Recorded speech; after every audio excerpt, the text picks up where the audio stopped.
But that's for neither here nor there. Welcome to another edition of EverybodyHatesCleveland.com, the podcast. I don't know if this is the I Hate the Yankees edition, the Here Comes the All-Star Break with 3 Indians All-Stars edition, or perhaps it's the Who Are We Going to Trade edition, or perhaps it's just Where the hell are Mike and Jim going to go with this edition? Of course, my guest today is, and yes, I'm looking at a sad Mike or a happy Mike, wondering who that's going to be, but Mike, it's just you. As he takes a big swig of beer, even though I was trying to segue him into talking. Yeah, that's not happening. Well, here we are again. It's been a couple of weeks. I have spent some time in the, as I like to call it, the armpit of hell. And for all of you Florida people, this is not a rip on, maybe it is. I guess when you call something the armpit of hell, that's not a compliment. Yeah, but I was there. The worst.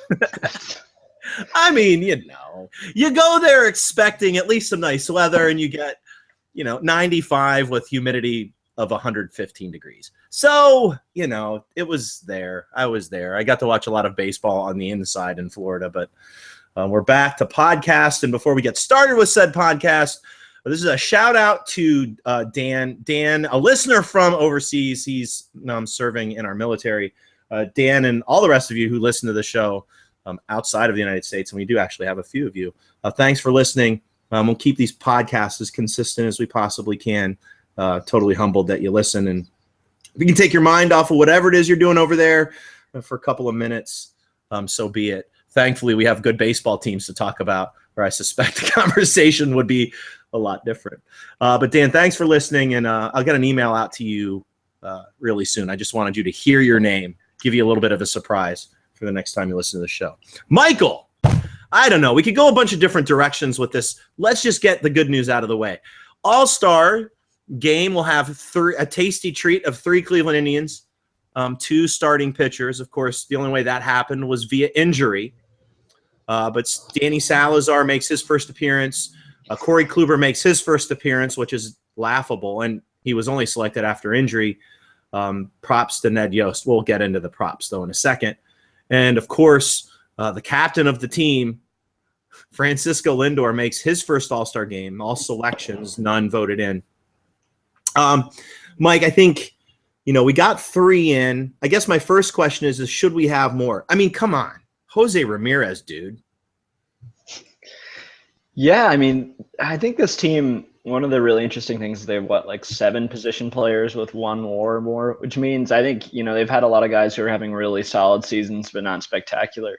Jerrian's one of those dudes who I think really is sort of flirting with that concept, but I mean, he's not there, But one guy who's interesting, I think Carrasco probably has been better. If he doesn't get hurt, he's probably an all-star before Kluber.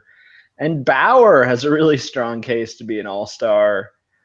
I guess Tomlin, too, if you don't look at his peripherals too closely. In a traditional sense, Tomlin's in the equation. I think really for the All-Star game, we probably should look at a traditional sense in many ways, because I think while, sort of the peripheral statistics can sort of speak to sustainability in the second half of the season, I think that, these surface level traditional statistics are useful because they tell us what's happened.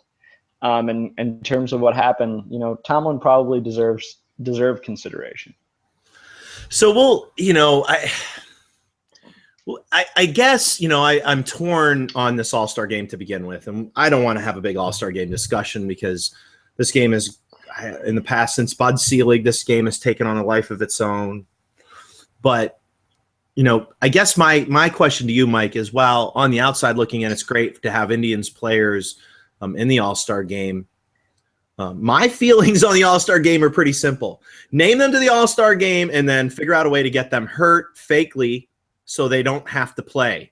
I guess it's fun to watch a guy pitch an inning in a meaningless game that now has meaning because it can give you home field in the World Series. But at the end of the day, other than making us feel good, kind of like one of those, those comedy romance movies like Sleepless in Seattle that makes us all feel warm and fuzzy inside. Like, who the hell cares about this? I mean, I would rather Kluber, I would rather Salazar, Salazar kind of, struggling's not the right word, but he hasn't been as good as he's been over the whole season as past 2 out of 3 starts Wouldn't you rather these guys just take the day up, go hit some golf balls and, I don't know, hang out with their kids and I don't know, maybe play some lawn darts or whatever they play now so that are legal because, of course, you can't throw sharp things at each other. Wouldn't you rather them just take the day off and, have a week off? Yeah, definitely Salazar. Salazar yesterday kind of looked like a guy who was out of gas. The command was all over the place. I think if there's anybody who I'd really like to see get, 8-9 days off, well, he won't get that, but a really solid chunk in terms of how the rotation staggered would be Danny Salazar. I think really nice stretch. To me, man, I'm a big baseball fan. I don't care about the All-Star game. Not only do I not care, it bores me. It bores the hell out of me. And the only thing to me, I think, maybe Lindor getting a chance to make the national media and the nation of baseball fans fall in love with him a little bit the way we do. I mean, to me, that's interesting. And I care about that because Lindor can have a moment, and I kind of expect him to because that's just who he is. That interests me, but to me, I'd rather see the All-Star game turn into just like random skills competitions, not even play a game, and you're just like named to a roster. So it highlights the people who played really well. You don't risk people getting injured or overused or affecting the outcome in the second half, and have a bunch of, like batting, I love the home run derby, and have a couple similar skills exhibitions, have a celebrity softball game. I care more about the celebrity softball game than I do the All-Star game. I'm not going to lie. Like, no joke. I will turn that on, and I will not watch the All-Star game for more than 30 seconds. Yeah, I tend to follow Twitter during the All-Star game, wait until I know the Indians guys are in the game, and try to watch their at-bats. But I digress. It is good to get the notoriety. I was irritated that only one Indian starter made it. I'm happy now that Kluber's involved in the discussion now in the game. So at least we've got our three guys in, and of course Lindor, I suspect we'll be acquiring a few more of these for him, and likely Salazar as well over the next, I hope 20 years once they both sign their lifetime contracts, which we'll segue into here in a few minutes. With the All-Star break looming, though, I do want to talk about kind of the state of being with these Cleveland Indians, and I think probably the biggest topic on hand, Mike, is the catcher position with Yan Gomes. Really, and I guess it's kind of redundant to talk about Gomes, but you did preface this conversation with a good piece on Roberto Perez, who begins a rehab assignment in Low A Lake County today. We've been waiting anxiously for a couple of months for Roberto Perez to come back, less because of Gomes and more because we've been Roberto Perez fans for many, many years, and that's not hyperbole, by the way. But with Perez coming back, we've had, I got irate last podcast because we were talking about having potentially three catchers on the roster, which to me is kind of laughable. But obviously with Perez coming back and with Jimenez creating this relationship with Trevor Bauer, it's feasible that the sub 200 hitting, really, I hate to say this name in connection with Yan Gomes, but this Asdrubal Cabrera black hole-like lineup, like just disintegrator, Yan Gomes, like right now he's really hurting this lineup. Is it possible, Michael, that Yan Gomes, a guy who we have prefaced 2 straight years as being perhaps the anchor of this team, both offensively and defensively behind the plate, is it possible that we could see in the next 10 days Yan Gomes playing in the minor leagues with Roberto Perez and Chris Jimenez as our catchers? Yeah. Gosh. Yeah, it is. Gomes is really interesting.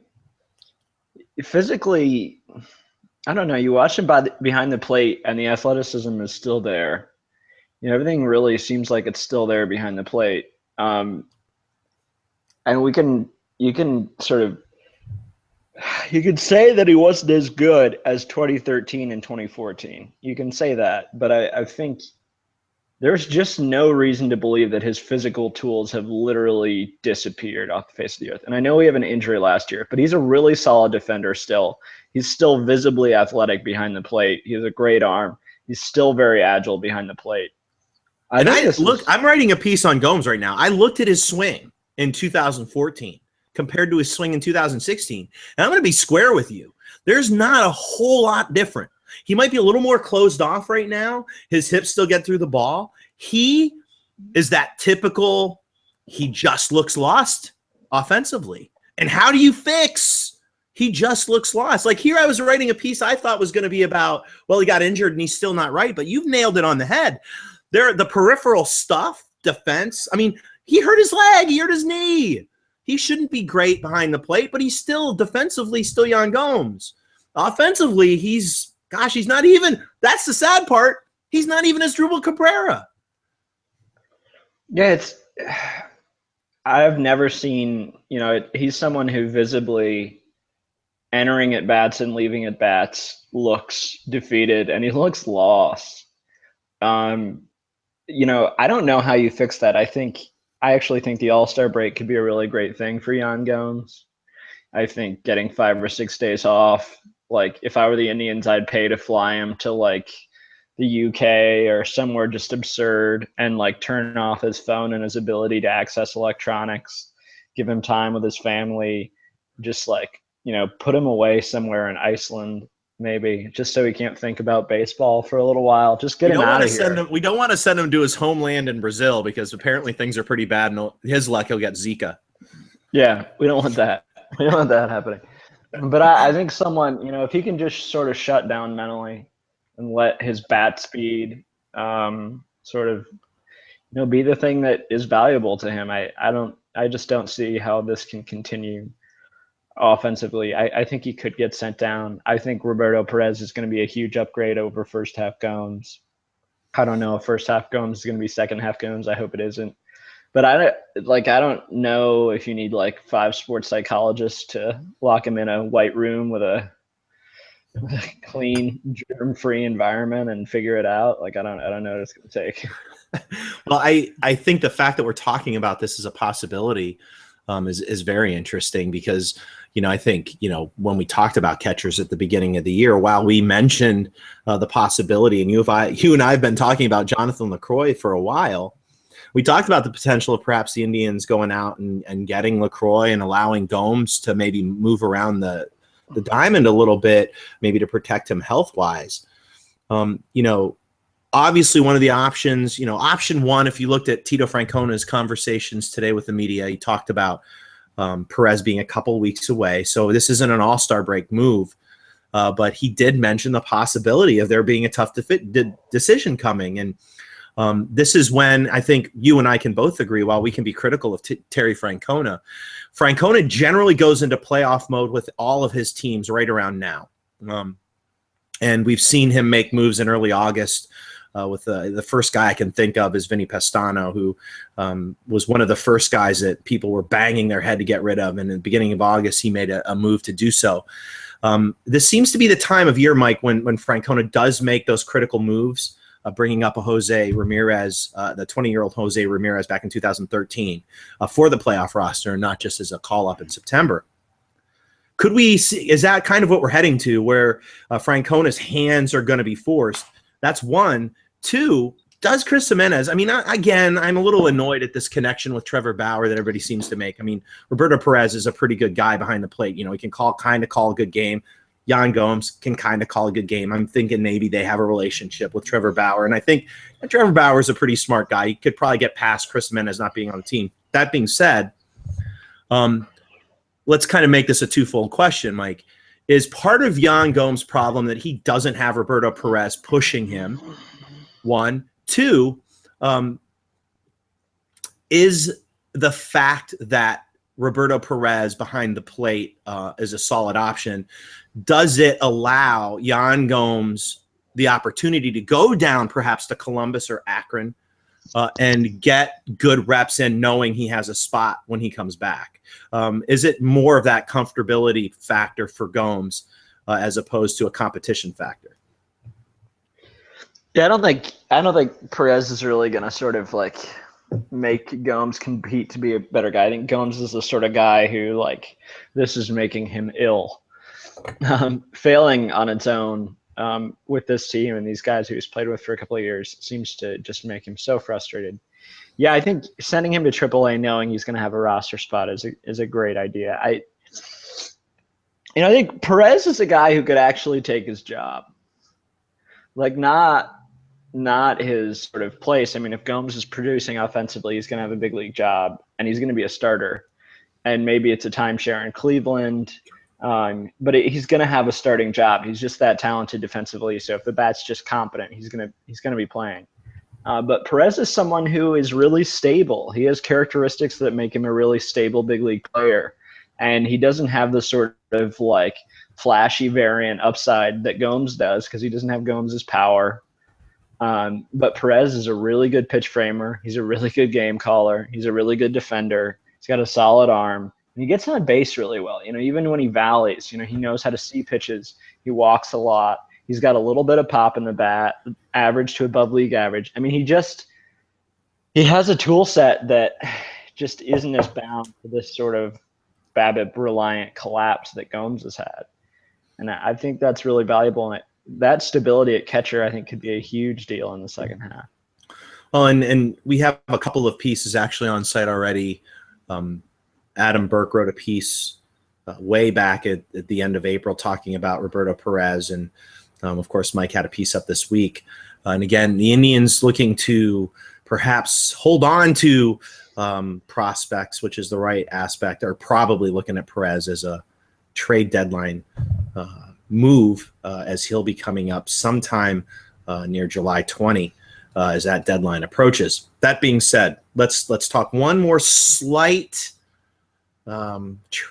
catcher topic. I mentioned Jonathan LaCroix, and Mike, I think it was deadline last year. I shot you this kind of sell low or buy low text right during the deadline about Jonathan LaCroix last year. I thought the Indians maybe could steal him from Milwaukee when he was playing so badly. Now he's playing well, still has a full year left on his contract. Offensively, obviously, would plug a hole. I saw a rumor somewhere earlier this year where a potential trade that the Indians could make was Gomes himself to Milwaukee for Jonathan LaCroix, as LaCroix being able to perhaps, kind of fill in some of the roles that, Napoli fills in right now. And perhaps they can kind of bounce him around the lineup a little bit with Perez there as a defensive option at catcher. Could there be an opportunity for Cleveland to make a move and maybe move Gomes, who's now kind of in the LaCroix position last year, as a sell low guy, but still be able to pull in a guy like LaCroix who, with Gomes with his solid contract, many years left on it, LaCroix with 18 months left, this could be an opportunity for Milwaukee to get better long-term with maybe a Gomes and someone deal to Milwaukee for LaCroix. Do you see that as a realistic possibility, maybe trading Gomes at the deadline or trading somebody else and bringing LaCroix in? Yeah, I think that's a really good option. I think Milwaukee's in the situation where they're trying to open up, sort of like unlock long-term upside. So buy low on Gomes, you're going to have to give up another good asset too. I mean, I'm not acting like you can get LaCroix for Gomes. I think you're going to have to give up like Gomes, Sheffield, or something like that to get LaCroix. But in terms of creating financial flexibility for the Indians long term, if they're worried about it, if they think Perez can be the guy or Mejia can eventually be the guy in a couple of years, and they can run it out with LaCroix for the next year and a half, I think that's a really interesting sort of position. I think also Gomes is still, he's not a great asset, but he's still an interesting one. There's still so much upside. All you have to do is make him comfortable and unlock what he did a few years ago. I think it's the upside that fits well for Milwaukee because they'd have tons of control, as you mentioned. So if you give up a good prospect in Gomes, you could probably do LaCroix. And I think that would be good for both teams. I don't know. I hate giving up on Gomes. I really hope he can figure this out, but he looks so lost. And sometimes this just happens. Sometimes people lose it and they never find their way back.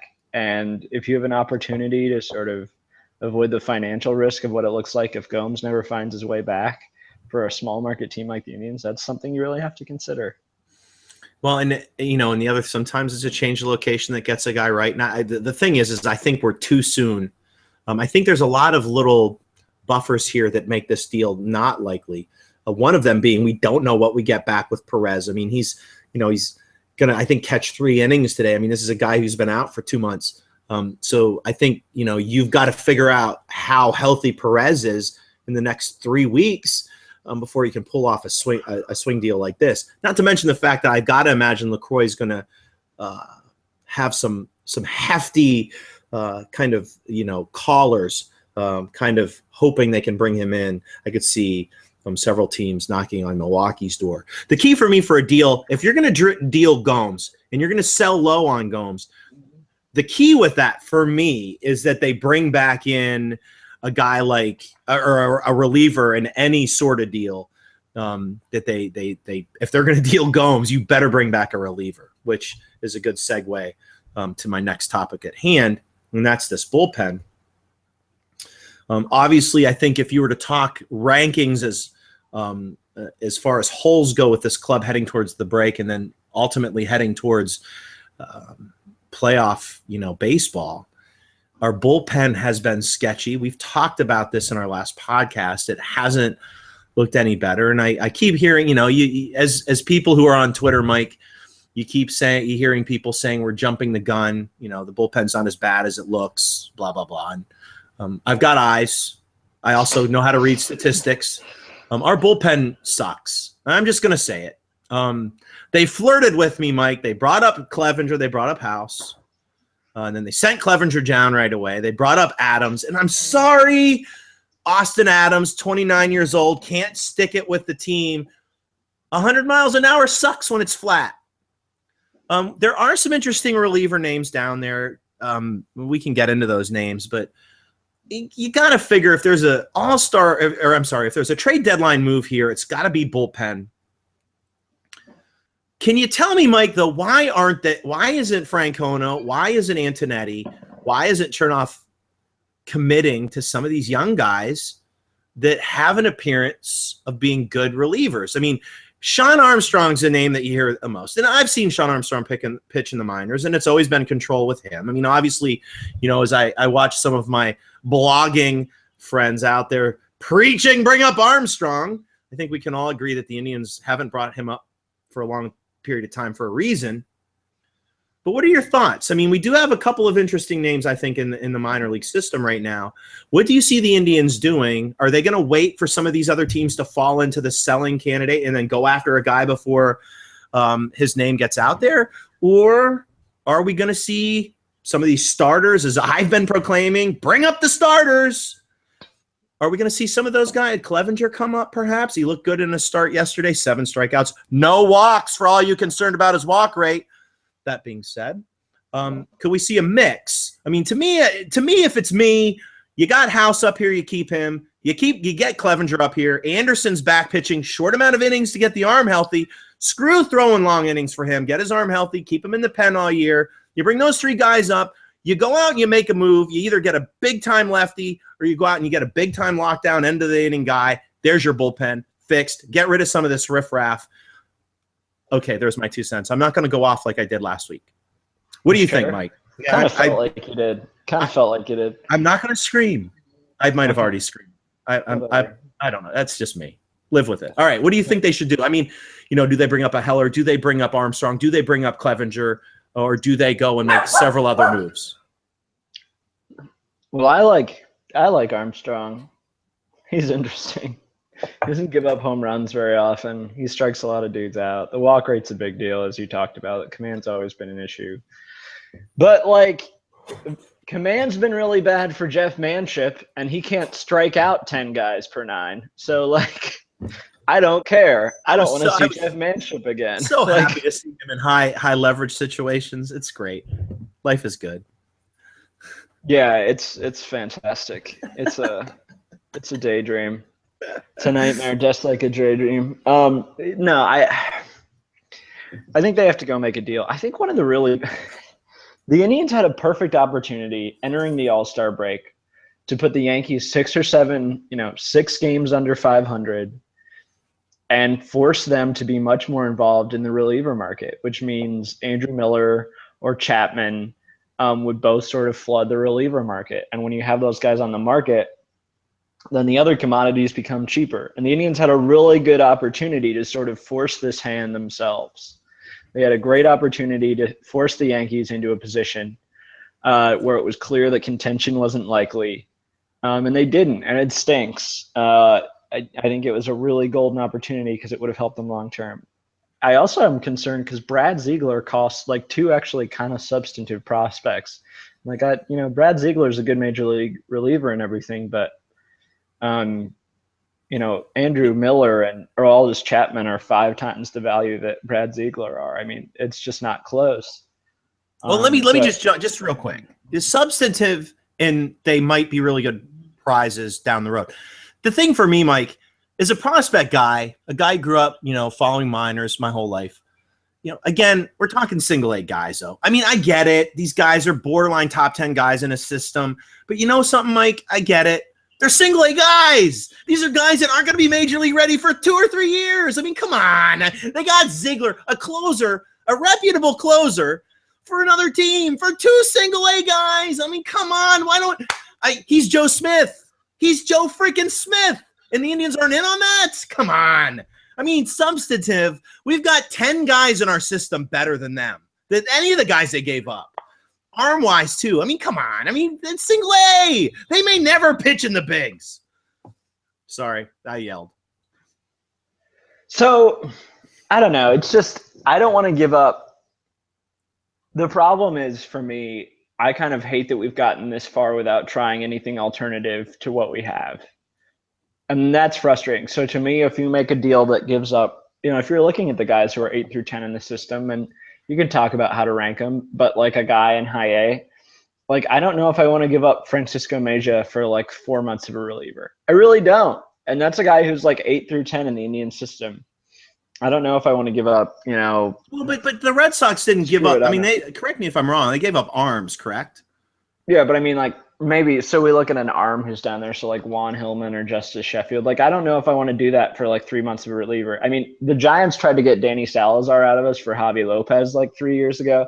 It's just this market gets kind of absurd, especially with relief pitchers. I think, which we've seen. So yeah, I agree. I think I'm fine with doing that deal if you exhaust your minor league alternatives in terms of improving the bullpen.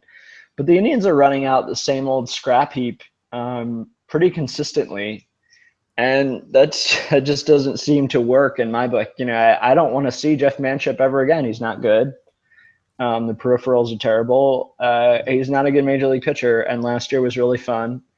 But it's over. Austin Adams is a guy who's gotten 40 opportunities, and Sean Armstrong's gotten practically none, 1 opportunity. And I think Armstrong just has better stuff. So I'd rather bet on him as like the 7th or 8th guy who might climb a little bit. And I wouldn't mind betting on Clevenger, but I think they moved Clevenger. I'm slightly concerned about Josh Tomlin right now. His stuff hasn't looked as good the last couple of starts. He's someone who's dealt with injury a lot, especially arm injury for the last 3 or 4 years. I think they're concerned about sort of Tomlin or somebody else depth right now, which is why Clevenger got flipped back in the rotation before they said they'd flip him back there. So I would appreciate if they could do Clevenger in the pen, but I think there's a reason he's down there. Well, we shall see. They've got to do something. They've got to address it in some way. And I think the 19-inning game that we saw last week was a game that kind of propagated moves. And that's why we saw Clevenger come up. That's why we saw House come up. That's why we've seen this moving and shaking. And our rotation, while it's not struggling by any stretch. We had that incredible stretch of 2 weeks of our starters looking as good as anybody in baseball. And I think the past week they've a couple of them have kind of folded back a little bit. And I think our bullpen's getting stretched out a little bit, which opens up the question even more. If there's one guy, Mike, if you had the power to get rid of one guy, not named Manship, out of this bullpen, and one guy you could call up or trade for, let's not say trade for, because that opens up a big can. If you were to get rid of one guy and bring up another, who would it be? Cut Manship for Armstrong. I said except Manship, you jerk. Well, okay, fine. So we already cut Jabba. Shaw. Can I cut Shaw? He's so not good. He's really bad, guys. He's not good, Terry. Somebody needs to, like, I don't know what it's going to take to get Terry Francona to stop loving Shaw. Like, I don't know if we need. In fairness, I mean, and you know, you can make the McAllister point, but it's not like if you're standing on a mountain looking across for someone awesome to replace Shaw. McAllister, I think, is better, but I don't know that he's like on another mountain across the way. You know, I mean, I like McAllister. I just don't know. Like, they did a really bad job of setting up this bullpen. We talked about it in March. And here we are again. It's kind of, so we get the best of situation with our outfield. We've kind of gotten that worst of situation with our bullpen where we've gotten nobody. But see, here's the thing, Mike. They made moves in our bullpen very similar to a team who's got a bunch of guys ready to come up in our system. So why the hell aren't they bringing these guys up in our system? Do we really want to think that our front office had no game plan for the bullpen? They were just crossing their eyes and crossing their fingers and squeezing their eyes real tight and hoping for the best? Like, it seems like they did that with the outfield and the pen. They got lucky with the outfield, and they're really screwing the pooch with the pen. Like, what's going on? I mean, this doesn't fit Antonetti and Chernoff to me. And I can't buy in that it's just Tito. I mean, I get it. He doesn't use the bullpen right. But, I mean, you know, he's not exactly been served up a bunch of good guys here. No, bullpen sucks. God, it's so bad. They don't even have good. So here's the thing with Armstrong that's important to me. And it's why I'm like supportive of all the bloggers who whine about Armstrong not pitching. I want to bet on guys with good stuff if I'm not getting results from, like, to me, Sean Armstrong should get 15 more chances than Jeff Manship should.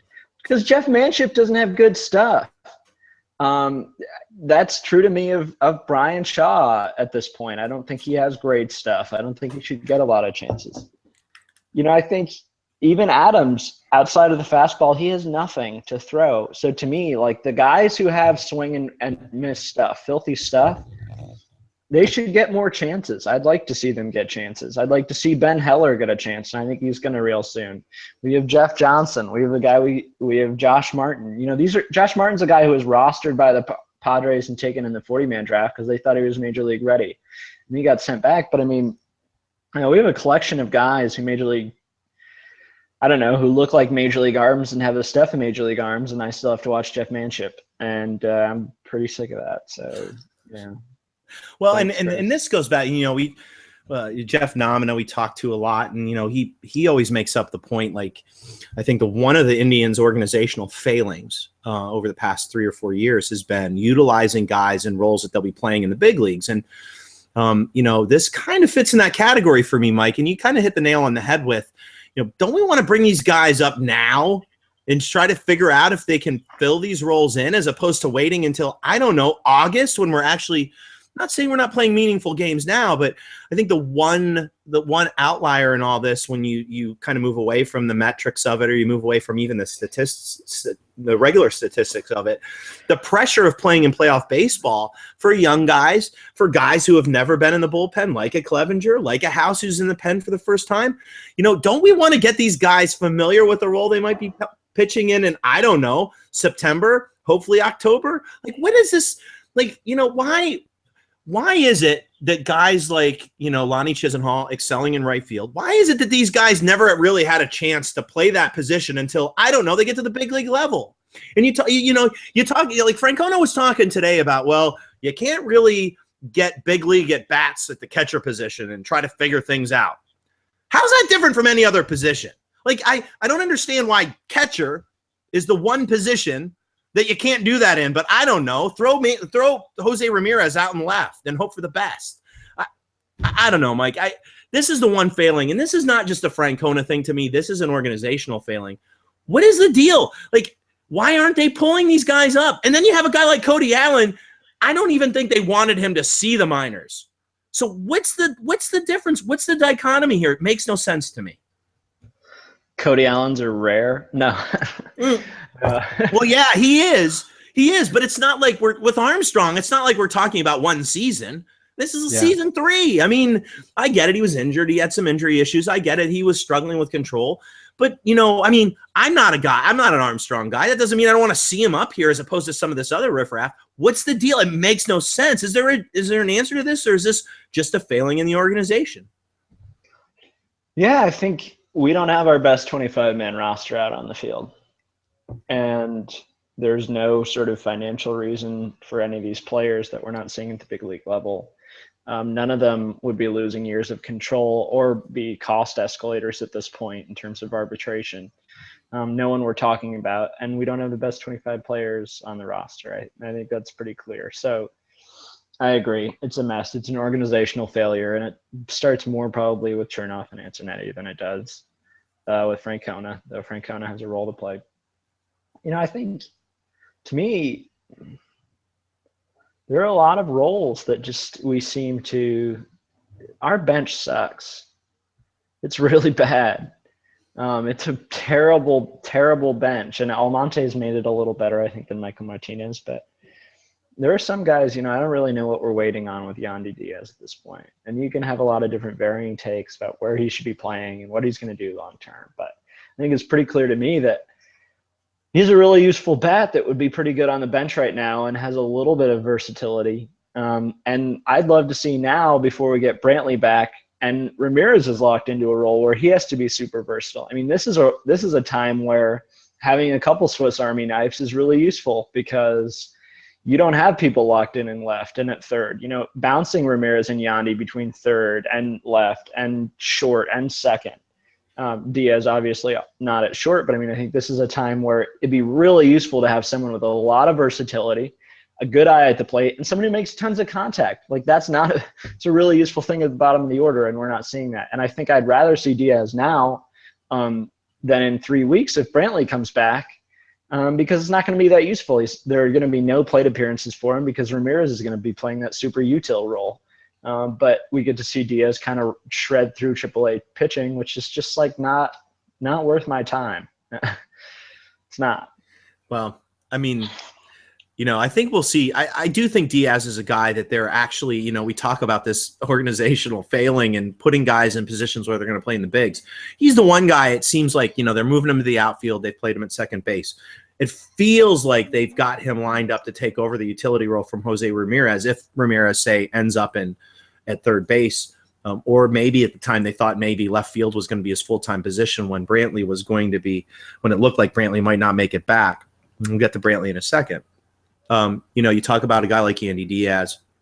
They're either getting him ready for the bigs, Mike, or they're getting ready for perhaps a trade. You know, he does seem to be the one guy that you can bring up right now to kind of fill in a role. And I think, you know, looking at this club, you know, past the bullpen, the outfield, while not a concern right now because we've got Tyler Naquin, who's making a serious, an unbelievably serious run at the AL Rookie of the Year. I mean, honestly, right now he might be the favorite, at least in my eyes, based upon what he's done so far, power, speed. Well, we're not going to talk about defense, but you know, definitely we've seen the cannon of an arm on a couple of plays this year. But I think we can all agree that outfield's likely going to regress. We'll get to Brantley in a second.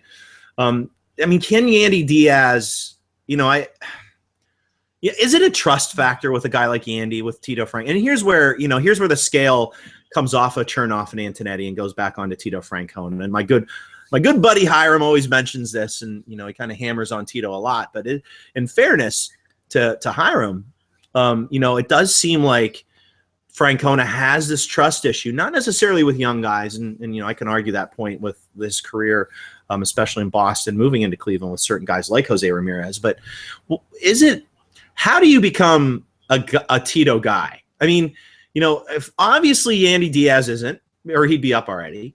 A lot of these, I mean, nobody in the bullpen except for Shaw and Allen are Manship, because Manship must be a little older, and you can see Otero kind of falling into that role. What the hell is it with Francona? Like, he's got to understand talent. I mean, I think we both can agree that Francona probably has the ability at this point, after 2 World Series, after managing at 3 different places. He probably has a pretty good idea on major league level talent. I mean, he was a major leaguer himself. What the hell? I mean, what the hell? Why? How do you become a trustworthy guy? Like, what do you have to do? Like, what is it? Do you have to, I don't know, babysit his kids? Like, what does What do you have to do? I don't get it. Jeez, I don't know. It's amazing to me. I never realized how old Michael Martinez was, and still people started tweeting about it. This guy in his early 30s that we have like 12 years of minor league track record of being just terrible. Not major league track record, minor league track record. And he's someone who somehow sort of like wheedled his way into that, Francona loves me role. And he played it for a while, and he played way more games than he ever should. And, congrats to Michael Martinez for doing that. And I'm glad he has some money to take home to his family. That makes me happy. But I just think, there are people that have no business being on a roster and being used frequently, and Francona will use them. And I don't know how you solve that, and I don't know what it takes, and I don't know if there's some like it virus that you have that like Francona loves or something. I don't know what it takes. It's amazing. You know what? Here's the good thing, though. Here's the really great thing. We get to complain about bullpen usage. Like, that's great. That's an awesome thing, because that means there's not much to complain about with the rest of the roster. And we complained about Gomes, and we talked about the issues, and that's great too. But that's the only position that's been a problem this year for the Indians. Their starting rotation, outside of a few Cody Anderson starts, has been phenomenal. They've been great. And the positional players have been far, even better than expectations would allow us. So I think when you get to sort of complain about bullpen usage, and it's been bad, and it's definitely the weakest link of this Indians team, and it needs to be addressed. But when that's the thing that we get to talk about, that's exciting to me, because it means we're in a really good position. And I think the bullpen should be, I think it's a more solvable position than needing a mid-rotation starter, needing a starter at short, needing a starter at third, needing a starting outfielder. I mean, they can make a deal for that if they see an opportunistic deal, and I'm fine with that. Go do it. But I think they can solve catcher relatively easily. I think Perez is going to upgrade it. Maybe not solve it, but it's going to be better. And I think bullpens are the easiest things to solve. I think, it's not that hard to bring in upside guys and pitch whichever one figures it out. So I'm pretty optimistic about a team when we get to complain about the bullpen. Well, and I think, you've brushed across this a couple of times. We have Brantley coming up. Last time we've been talking, I think our last 2 or 3 podcasts, well, honestly, since March, every podcast we've talked about the potential for Brantley not coming back healthy. And obviously that's still a possibility. But I think for the first time this year, there's a glimmer that perhaps Brantley has gotten the rest that he's needed. We've had 3 straight days of on-the-field batting practice. It looks like on Wednesday, Mike, he's going to be starting off legit rehab, where he's going to be playing at Lake County for a couple of days and then moving to Akron next week, which makes it sound like we might be a couple of weeks away from a healthy Brantley, knock on wood. Brantley coming into the equation as a full-time left fielder really makes this lineup intriguing, because then you don't have to worry too much about J. Ram playing too much in left. Then you start talking about Juan Uribe being, what are we going to do with him? If we can get a lefty and a righty in that pen, and we get Michael Brantley back healthy, I feel like the discussion isn't, are we the best team in the American League? It's more like, are we the best team in the bigs? And you said something very interesting to me, Mike, that people really need to take logistically and seriously. Mike, you talked about our team having a bunch of 1+ WAR guys right now in the year. And I think if you go back to our podcasts over the past 3 or 4 years, we've talked about the Indians' quest, starting with Mark Shapiro, moving into Chris Antonetti, to build a team that doesn't have a star, that has a bunch of really good players. We're there, aren't we? Except we have a bunch of stars too, so we're definitely there. Well, that's the thing, so the upside with Lindor, being a true transcendental major league star. And then we can yin and yang it with the rotation. I think we've got 4 guys who are legitimately in the conversation for top 10, if not top pitcher in baseball. Tomlin's your fifth guy. You got guys like Clevenger backing him up. You got a guy like J. Ram, who clearly is right now the best utility player in baseball. And that's not hyperbole. That's legit. And that's probably the first time I've rolled that off my tongue this year. We do have stars. They're not maybe they're Cleveland stars first, and maybe Lindor becomes that breakout star over the next couple of years. But, in a grand sense of things, this really is the team, this universal cover-all basis team, even the outfield. This is the team that we have, isn't it? We have a team that's a lot of glue, and the big pieces are really performing. Yeah, I think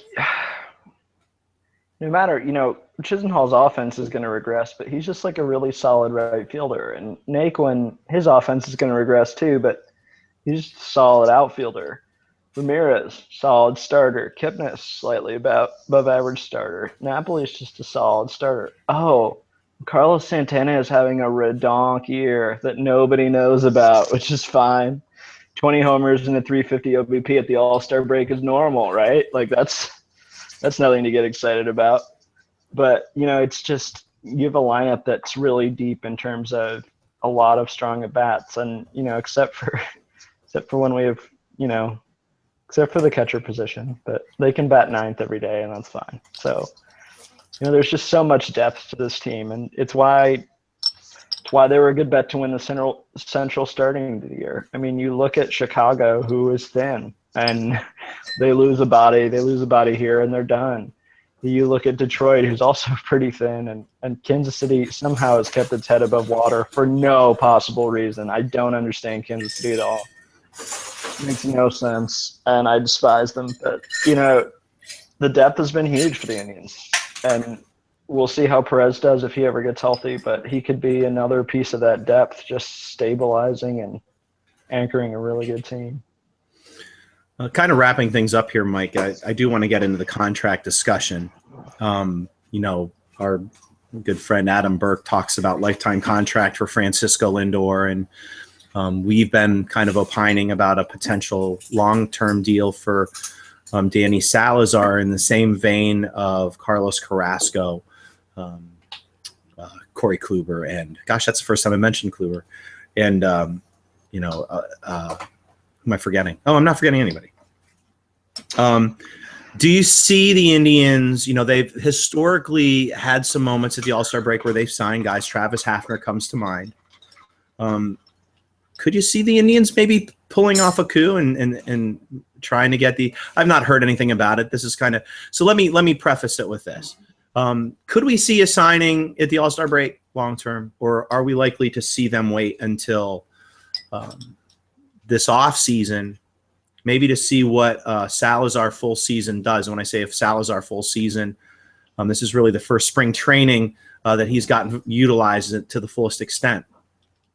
Are they waiting to see how that shoulder holds up against the full season for a guy like Salazar?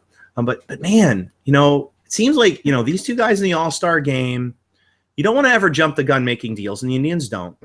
But it seems to me like a really good time to make a splash. Could you see the Indians maybe signing one or both of these guys at the break? Maybe another guy. I talked kind of facetiously about Mike Napoli. Could you see them, maybe trying to jump the gun and maybe sign a guy?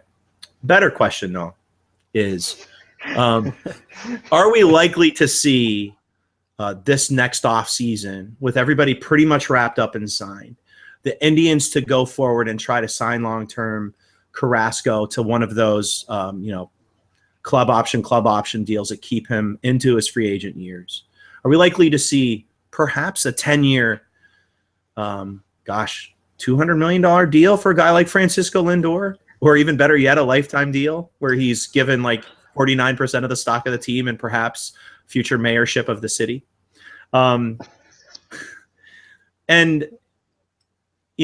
mentioned Mike Napoli as a guy that we signed, and I was being facetious about it, but, people start making their comments and it pisses me off. So it seems like Mike Napoli, based on his 460-foot homer, is a guy the Indians would want to sign again next year, likely to a similar deal to this year. Is Napoli at 34, going to be 35, playing for a big deal next year outside of Cleveland? Start with the two youngsters, since obviously those are going to be the first points of contention for anybody. And then talk about a guy like Napoli. I mean, he's answered a lot of questions for the Indians, and while his season's not as good as a lot of people think it is, he has answered a lot of questions for the Indians in a couple of different ways. We aren't talking about first base, and that always seems to be a position we talk about. But could these three guys be back in Indians uniforms, first two for a long period of time, and Mike Napoli for one more year next year? Yeah, I don't think at the All-Star break it's that likely, just because Lindor and Salazar are in the All-Star game, and I don't think it gives the Indians a really good sort of time frame to get something done with them and their agents. And I think that's the only real impediment. I mean, I was hoping that the Indians would sign Lindor to a 6-year plus 3 option year contract before he got brought up. So I really hope it happens this offseason. I recall people laughing at us. We actually potted about that. I did. remember people shitting on us for that. Well, shit on you, people. How about that for a comeback? I'm sorry. Go ahead, Mike. So I hope it happens. I'm concerned now because we're going to be exiting Lindor's first full season. It's very likely we're going to be exiting with an All-Star game, a Gold Glove award, maybe a top 10 in the MVP voting. That kind of changes the finances on the deal a little bit. And obviously you're buying out his arbitration years. So that's pretty easy and pretty cheap. And you're buying out his pre-arb years. And then you're hoping to tack on a couple of option years, maybe for $18 million per. But that's, I think it's going to be tougher when you get to the end of the year and you look at Lindor's credentials. Salazar I'd like to do, but I have trepidation. And you and I have been in on Salazar for far too long. But I'm pretty content with them riding to the end of the season with Salazar and seeing what it's like if he gets to 190 or 200 innings before they lock in a commitment. I don't have any issue with that. I think Salazar will be amenable to it. I don't think it'll be hard to get it done. But I'd like to see them get there with him before they lock him in. Well, I think, and the other, thinking about that, I think, Salazar's a guy, I mean, he's 1 or 2 starts away from having his second longest major league season. His longest major league season, just off the cuff, I think is 160 some innings. And he has had shoulder problems in the past, actually elbow problems. So I think it'll be interesting to see what goes on. But I would be percentage, Mike, that they make it through spring training next year without some sort of actual contract outside of arbitration. That's a tough question. I shall easily answer it. Really? But go first. You go first. No, I want to hear your answer first. I'm going to say 100%. Wow. There's no way Salazar makes it through next spring. This is the only way the Indians take a pitcher into the age 30 years, by signing these really interesting long-term deals. And there Salazar is, sitting amongst Corey Kluber, who's better than him, sitting amongst Carlos Carrasco, who's better than him, with their team-friendly deals. I mean, I can't imagine Salazar is going to stand there and say, I deserve way more than them. I mean, of course, this is an agent game. But I just think that this is the way that the Indians deal with their starters. If he makes it through this year healthy, I actually think Salazar is 100%. And I think Lindor is slightly like under that, like 98%, only because but still they've done it. They did it with Gomes. I'm sticking with 100%. 100% for both. This is the last season, if healthy, that they aren't under contract past arbitration years. So I'm going 100%. So there, I've thrown the gambit. You're safe. You can go 98. You can go 99.999 and still be good. You can take the Price is Right approach. I definitely like 100% for Salazar. I think that's going to happen. I'm pretty optimistic about that. I'm really sort of concerned about Lindor because I think this is an incredibly smart front office. And I think a sign that it's going to be challenging to get done is that it hasn't been done already. I would be surprised if the Indians didn't approach Lindor this offseason looking to sign that deal with Lindor. And the fact that it's not done now sort of concerns me about the fact that I'm not sure it will get done. So I'd say like 75%. Are you thinking that it's because of Lindor's side that it's not done already? Maybe. Yeah, I'm actually kind of thinking that. I'm a little concerned about that possibility. Which he has the right to. He's a fantastic player, and I wish him all the best. I'd just like to watch him in an Indians uniform for the next 8 years instead of 5. And, I just can't imagine a world where the Indians didn't approach him in February about signing long-term, grabbing a couple option years. And the fact that it's not done to me means that I don't think Lindor was satisfied with the number. And so I think that puts the Indians in a tough place. Well, I mean, I can't fathom that Lindor's agent doesn't come a calling if he continues the season he's having today, with some really, really interesting numbers. It could be a interesting offseason for the Indians. I look at some of these shorts. I mean, we're hitting an era, Mike, of this, another one of those eras. If you go back to the late 90s, early 2000s, when you had Jeter, Nomar, shortstops like that kind of hitting this this halcyonic place for shortstops. You look at the young shortstops today, it's going to be a fun few years. You got Correa, you've got Bogarts from the Red Sox, you've got, of course, Francisco Lindor, all with claim to being the best shortstop going into the future. You could even throw Corey Seager into that equation. I mean, hell, Jose Iglesias could probably get thrown in the equation. He's not that much older than these guys. But this is how fun is the shortstop? And Major League Baseball, it's always fun to kind of have these competitions. And I noticed that the Red Sox actually tweeted out to the Indians the other day, making a comment about their shortstop being better than our shortstop. This is what makes baseball fun, right? Like, we're about to enter kind of this really interesting shortstop zone here in Major League Baseball, where we're competing against really two other really super good young shortstops. Yeah, I guess we just have to hope that we don't have the Garcia Para, right? Like, as long as we don't have Nomar in this equation. He doesn't really feel like that to me, though. I mean, Nomar was the guy that he could play a couple of other positions, and he's not the guy that feels that way to me. Actually, those other two guys feel that way, and I'm not saying they're busts, but I mean, if you're going to point to a Jeter in the group, oh my gosh, I can't believe I just said that out loud. I definitely think I'd point to Lindor as the Jeter. I'd point to Correa as A-Rod. And I'd probably point to Bogarts as Garcia Para. So, there you have it. A-Rod. I've got no comments. All right, we're going to wrap things up here. I don't know how long we've been talking. It feels like a long time, but I take that back. And I got my dog whining in the background. Mike, as always, as we wrap things up, any final thoughts or final pieces that you would like to plug heading into this fantastic All-Star break? I don't know if this is our last podcast prior to the All-Star break, but anything you'd like to plug, push, or bring up? I'll have a almost interesting Trevor Bauer piece coming out next week, I'm quite sure. I know Danny Madden has a Corey Kluber piece coming out, where we sort of all argue for different guys being the best in the rotation, which I'm pretty excited to roll out at EHC. So pay attention for that. I wrote about Roberto Perez. I'm pretty optimistic about him, clearly. So I think that's everything I want to plug. Jim has a Gomes piece that'll be out in the next day or so. That should be read as well. Though I haven't read it, I'm just going to blindly endorse it because it's Jim. So I don't really. I'm liking my lead. I've got good suspense built up.